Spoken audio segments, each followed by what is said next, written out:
Join us September 21st through the 23rd for the 2023 AMSN Annual Convention in fabulous Las Vegas, Nevada. Double down on your commitment to our practice and to your patients by gathering with your peers and aspirational leaders for 3 days of learning and networking. Don't miss the premier event for medical surgical nurses. Register now at amsn.org. We'll see you in Vegas.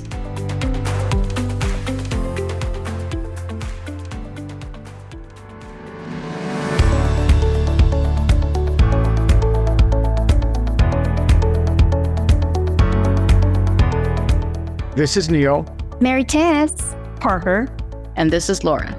Welcome to med-surg Moments, the AMSN podcast. This podcast is an engaging look at the lives of and surrounding medical surgical nurses. We're proud med-surg nurses just like you, sharing our stories, insights, and experiences to support you in your nursing journey.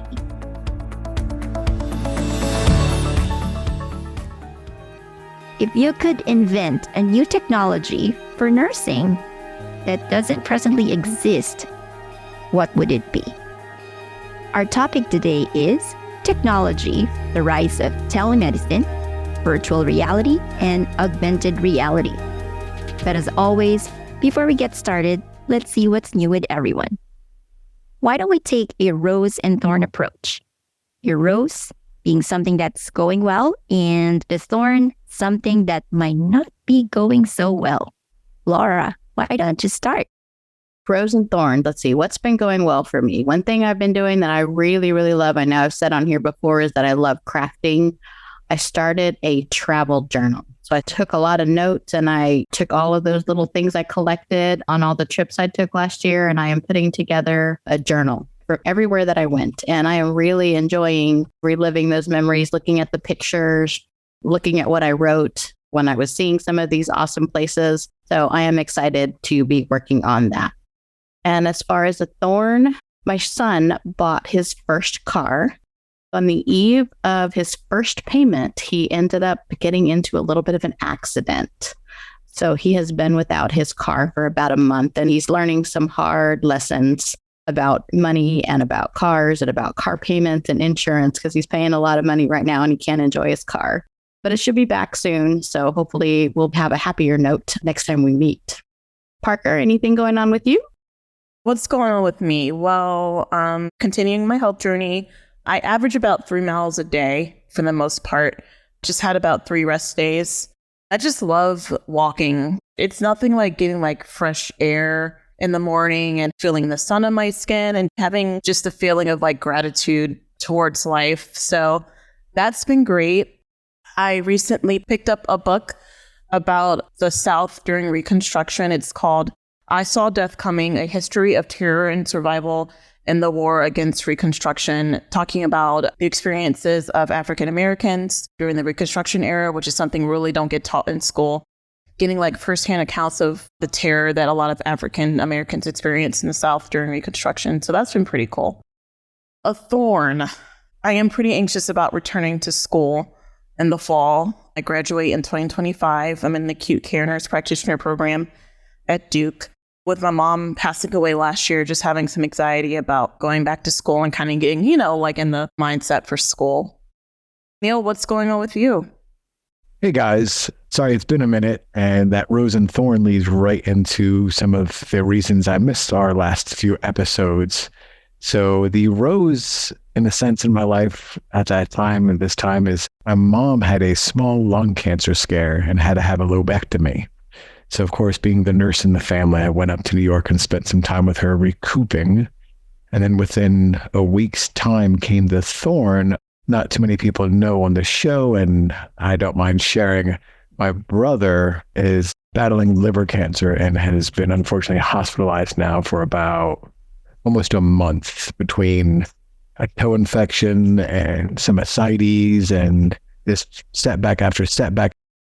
So the rose is my mom, Rosina, actually, ironically, who is cancer-free, thank God. And the thorn is my brother, but I am my brother's keeper. And I was more than happy to help take care of him through his transition. And hopefully now he'll be going into some rehab. So Maritess, what's going on with you? Neil, So glad with your mom. And I am so proud of you being that brother who's always there to help around. What I wanted to share with regards to my rose and thorns, I shared in the previous episode, I was out of the country and spent time with my brothers. And my brother, who is a journalist, he actually won an award in the 2023 Philippine National Book Awards. I was so very excited and happy to celebrate that moment with him. The thorn part is that I'll share with you, he did say, I need to be more globally out there. And so I kind of volunteered and said, okay, you know what? I'll distribute your book. I'll bring some and then I'll ship it from the US to other countries. But, it makes me realize that I do not have much time for doing other things other than work, volunteering, and my kids. Makes me realize, do I really do things for myself?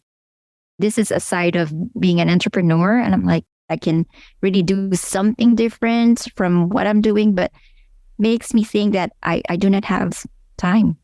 I don't have time at all. So it really made me reflect and think about how I'm spending my time. How do I need to reprioritize? Before I'm doing school, I'm doing volunteering, I'm doing other things, and I can squeeze everything together. The kids are in person doing school.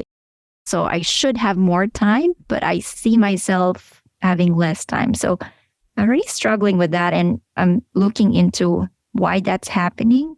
I'm keeping a to-do list all the time, but it's not enough. So I'll share that journey as I go along, how to reprioritize. And maybe that's another topic for a podcast. So why don't we move on to our topic? Today's topic is one I suggested: the rise of telemedicine, virtual reality on augmented reality. And since it's my topic, I thought I'd start with a personal story. I am a lover of technology. I'm an early adopter. I don't know if you remember the rise of Waze, GPS. I used to help put maps together. If there's a beta testing with Twitter, I would always sign up, and then they started sending me notifications. Who wants to be a tester of a certain feature? I think technology is so important. And as an educator, I've been seeing how technology can really help our students, our learners, the nurses who are in the hospital, and how to use gamification, how to use virtual reality to enhance learning. When I was doing my DNP, actually my project was about virtual orientation. It was about distance learning. And that's because I used to help with building Moodle and eBlackboard. And so I saw this is something that we can really do and enhance. And then the pandemic happened, and then we didn't know how to do virtual orientation. We didn't know how to help our learners remotely. And so when I presented to them, this is my project when I did my doctorate degree, and they said, how did you think of that? And I said, that's because I thought this is something that we really need. We need technology to enhance our current practice. So I wonder your thoughts about this.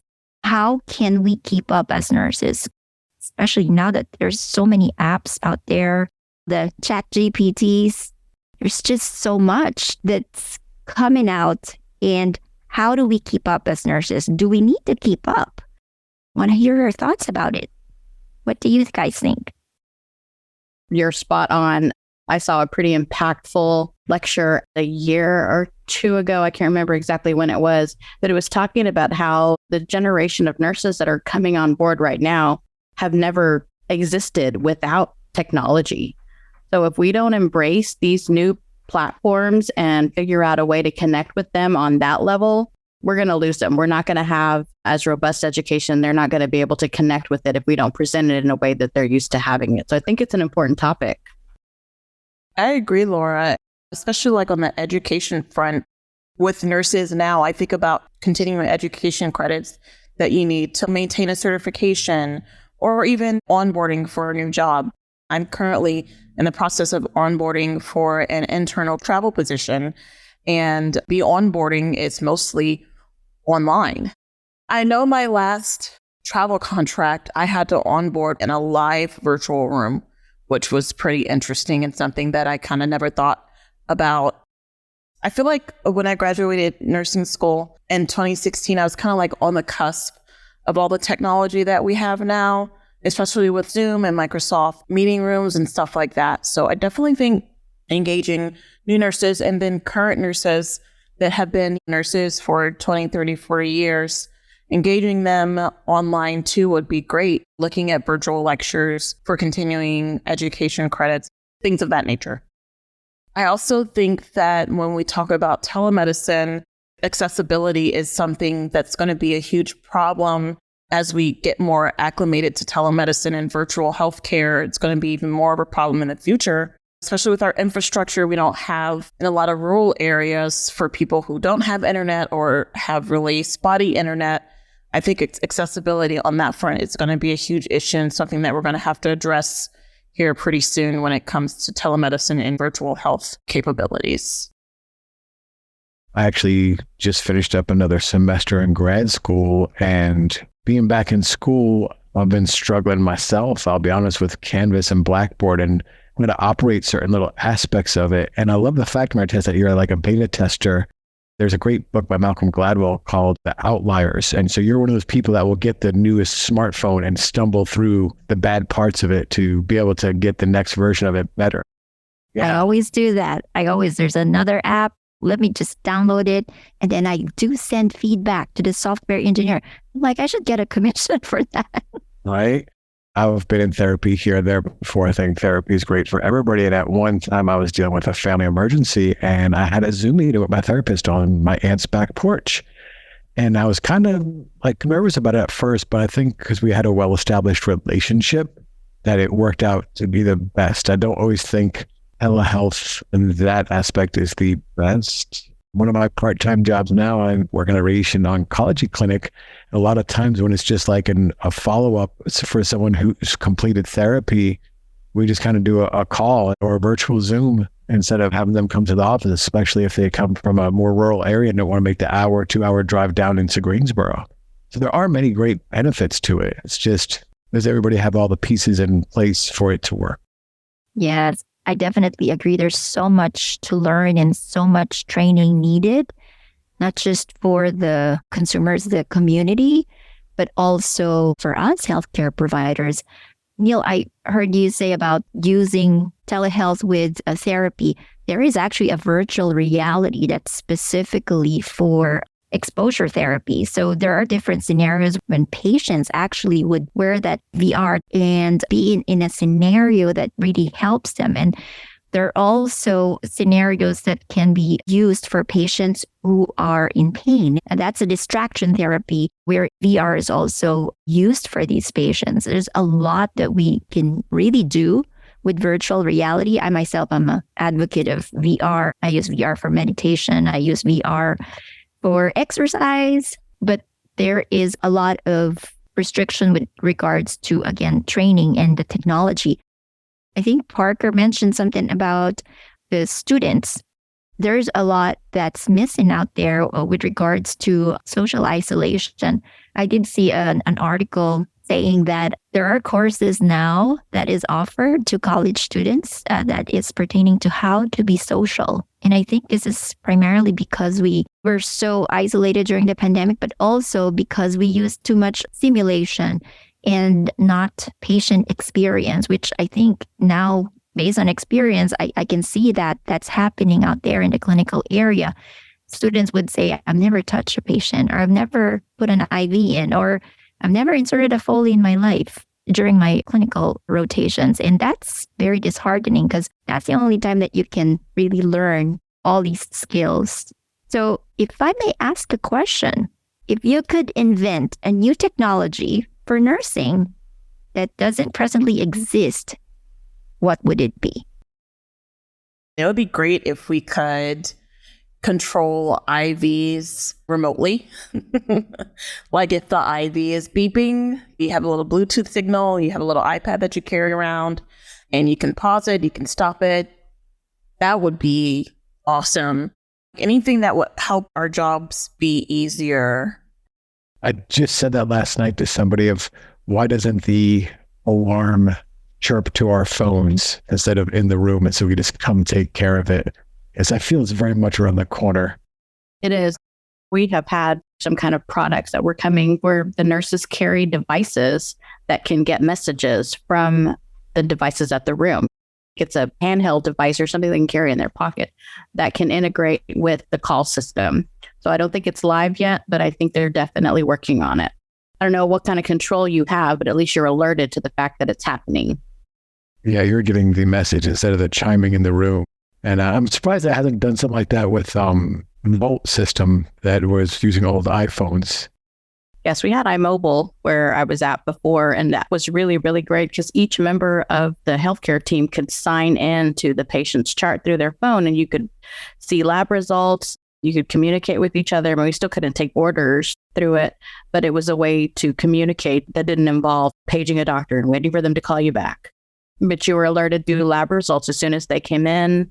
It really, really made life easier.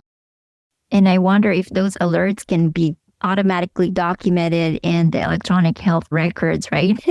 I've always thought, there's your right? there's your invention right there. Yeah. I do know that there was one company, they tried testing, documenting rapid responses through an app and goes to the electronic health records. But it does requires like a lot of like the security requirements. But can you imagine if that can happen? Like we can just dictate everything and everything goes to the electronic health record. Every field will be filled up. And at the end of your 12 hours, you're done with the documentation and you're just signing off. Everything is done. That's so cool. Yeah, that would give nurses a lot of time back in their day. And maybe doctors too, because I know that's a huge concern.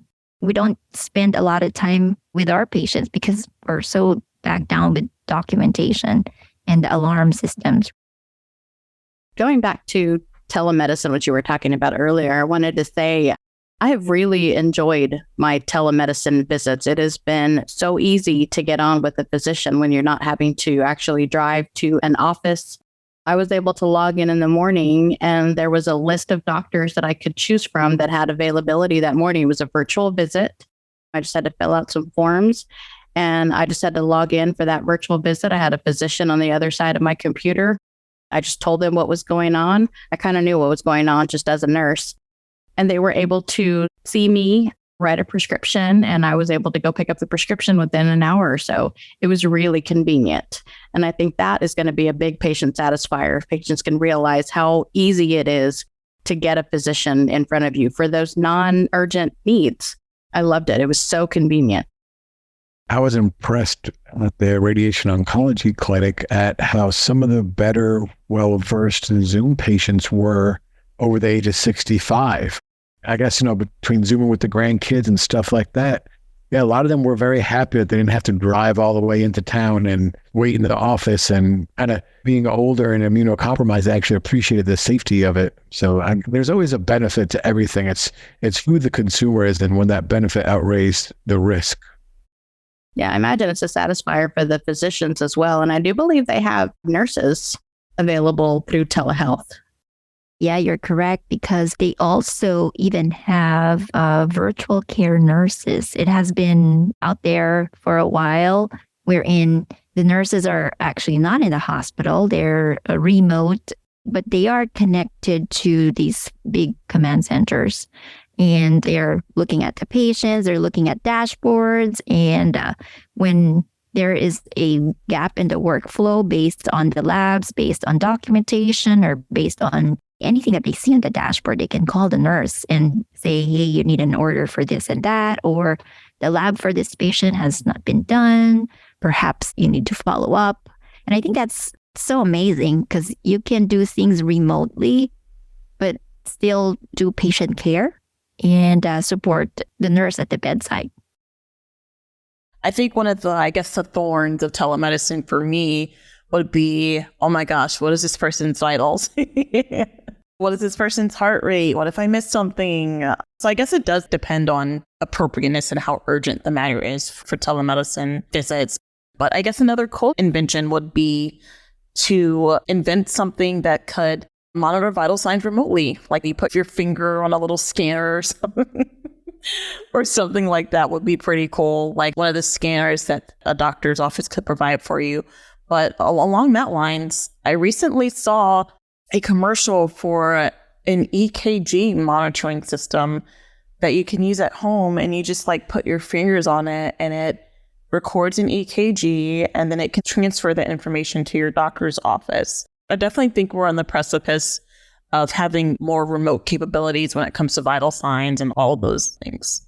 Yeah, and it's something to consider for nurses coming on, that you've got to be willing and able to learn these new technologies, because eventually I think everybody's going to be forced into using some form of it. It's just a lot of things. How can we really keep up? I read an article a long time ago. It says that to be able to keep up with everything, it does require about 48 hours of reading just to keep up with all the journals. But how can you do that? There's only 24 hours in a day, right? I guess we just really need to be open and really embrace the changes, be in the lookout, and always be out there, and maybe don't be overwhelmed. I'm telling that to myself. Maritess, don't be overwhelmed. It's okay. Information would flow regardless. Parker, I do have the EKG machine. Actually, I do have the 2-lead and the 6-lead. And that prevents me to go to the cardiologist. That's what my husband said. You don't go to the cardiologist anymore because you just use it at home and just read it. No. If I know that I need to go, I need to go. It is so cool.